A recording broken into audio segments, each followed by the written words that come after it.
ವೀಕ್ಷಕರೇ, ಇವತ್ತು ನಮ್ಮ ಚರ್ಮಗೆ ಹೇಗೆ ಹೈಡ್ರೇಟರ್ ಮಾಡ್ಕೊಬೋದು ಮನೇಲೆ ಅನ್ನೋದನ್ನ ತಿಳಿಸ್ಕೊಡ್ತೀನಿ. ನೀವು ನೋಡ್ತಾ ಇದ್ದೀರಾ ವಿಜಯ್ ಕರ್ನಾಟಕ, ನಾನು ನಿಮ್ಮ ಸಾರಿಕಾ.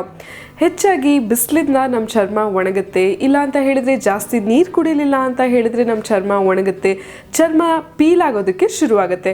ಹಾಗಾಗಿ ನಮ್ಮ ಚರ್ಮನ ಹೈಡ್ರೇಟ್ ಆಗಿ ಇಡ್ಸ್ಕೊಳ್ಳೋದು ತುಂಬಾ ಮುಖ್ಯ ಆಗುತ್ತೆ. ನಾವು ಹೆಚ್ಚಾಗಿ ನೀರು ಕುಡಿದ್ರೂ ಇದು ನಮಗೆ ಒಳ್ಳೆಯದು. ಅದ್ರ ಜೊತೆಗೇನೆ ಚರ್ಮದ ಹೊರಗಡೆನೂ ಕೂಡ ಸ್ವಲ್ಪ ಕೇರ್ ಮಾಡಬೇಕಾಗತ್ತೆ.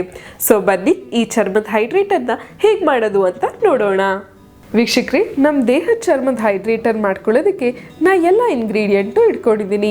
ಒಂದೊಂದಾಗಿ ಏನೇನು ಅಂತ ನೋಡೋಣ. ನಮಗೆ ಬೇಕಾಗಿರೋದು ತುಪ್ಪ, ಆಮೇಲೆ ತೆಂಗಿನೆಣ್ಣೆ, ಜೊತೆಗೆ ಆಲೋವೆರಾ ಜೆಲ್, ಆಮೇಲೆ ಬಾದಾಮಿ ಎಣ್ಣೆ.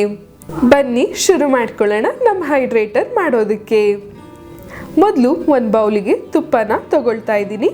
1 ಸ್ಪೂನಷ್ಟು ತುಪ್ಪ ತಗೋಬೇಕಾಗತ್ತೆ ವೀಕ್ಷಕರೇ. ನಾವು ತುಪ್ಪನ ಬಳಸೋದ್ರಿಂದ ಚರ್ಮನ ಹೈಡ್ರೇಟ್ ಆಗಿ ಇಡಿಸೋದ್ರ ಜೊತೆಗೆ ಚರ್ಮದಲ್ಲಿ ಬೇರೆ ಏನೇ ತೊಂದರೆ ಇದ್ರೂ ಅದನ್ನು ಕಮ್ಮಿ ಮಾಡುತ್ತೆ.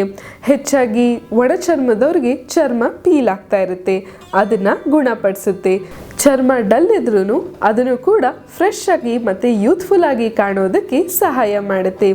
ಯಾಕೆಂದರೆ ತುಪ್ಪದಲ್ಲಿ ಆಂಟಿ ಬ್ಯಾಕ್ಟೀರಿಯಲ್ ಪ್ರಾಪರ್ಟಿ ಹೆಚ್ಚಾಗಿ ಇದೆ. ನೆಕ್ಸ್ಟು ತುಪ್ಪದ ಜೊತೆ ತೆಂಗಿನೆಣ್ಣೆನ ಹಾಕೊಳ್ಳೋಣ.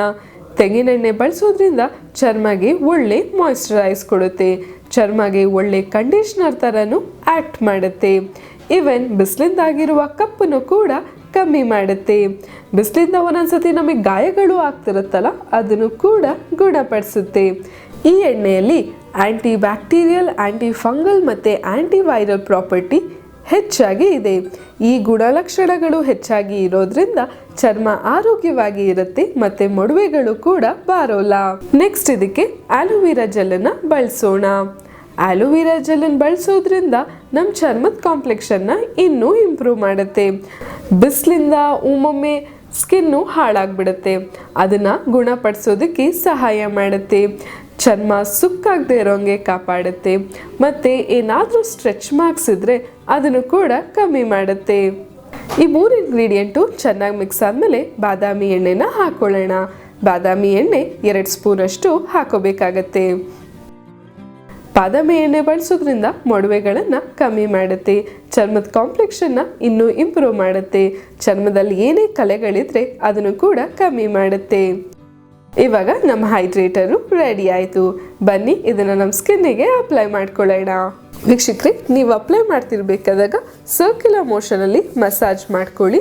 ಆಮೇಲೆ ಸ್ವಲ್ಪ ಪ್ರೆಷರ್ ಬಿಟ್ಬಿಟ್ಟು ಅಪ್ಲೈ ಮಾಡ್ಕೊಳ್ಳಿ. ಈ ರೀತಿ ಮಾಡೋದ್ರಿಂದ ಚರ್ಮದ ಒಳಗಡೆ ಈ ಹೈಡ್ರೇಟರು ಒಳಗೋಗುತ್ತೆ ಮತ್ತು ಮಸಾಜ್ ಮಾಡೋದ್ರಿಂದ ರಕ್ತ ಪರಿಚಲನೆ ಕೂಡ ಸುಲಭವಾಗಿ ಆಗುತ್ತೆ. ನಾ ಹೈಡ್ರೇಟರ್ ಹಾಕಿರೋ ಕೈ ತುಂಬ ಸಾಫ್ಟಾಗಿ ಮತ್ತು ಸ್ಮೂತಾಗಿ ಅನ್ನಿಸ್ತಾ ಇದೆ. ಡಿಫ್ರೆನ್ಸ್ ನನಗೆ ಗೊತ್ತಾಗ್ತಾ ಇದೆ. ನೀವು ಕೂಡ ಟ್ರೈ ಮಾಡಿ ನೋಡಿ. ವೀಕ್ಷಕರೇ, ಚರ್ಮ ತುಂಬ ಡ್ರೈ ಆಗಿದೆ ಅಂತ ಹೇಳಿದ್ರೆ 3 ದಿನಕ್ಕೆ ಒಂದ್ಸತಿ ಈ ಹೈಡ್ರೇಟರ್ನ ಬಳಸಿ. ಸ್ನಾನ ಮಾಡಾದ್ಮೇಲೆ ನಿಮ್ಮ ಇಡೀ ಬಾಡಿಗೆ ಇದನ್ನು ಅಪ್ಲೈ ಮಾಡ್ಕೊಬೋದು. ಹಾಗಾಗಿ ಚರ್ಮ ಸಾಫ್ಟಾಗಿ ಮತ್ತು ಸ್ಮೂತಾಗಿ ಮತ್ತು ಹೈಡ್ರೇಟ್ ಆಗಿ ಕಾಣಿಸುತ್ತೆ. ಮುಂದಿನ ಸಂಚಿಕೆಯಲ್ಲಿ ನಾನು ನಿಮಗೆ ಇನ್ನೊಂದು ಟಿಪ್ಸ್ ಬಗ್ಗೆ ತಿಳಿಸ್ಕೊಡ್ತೀನಿ.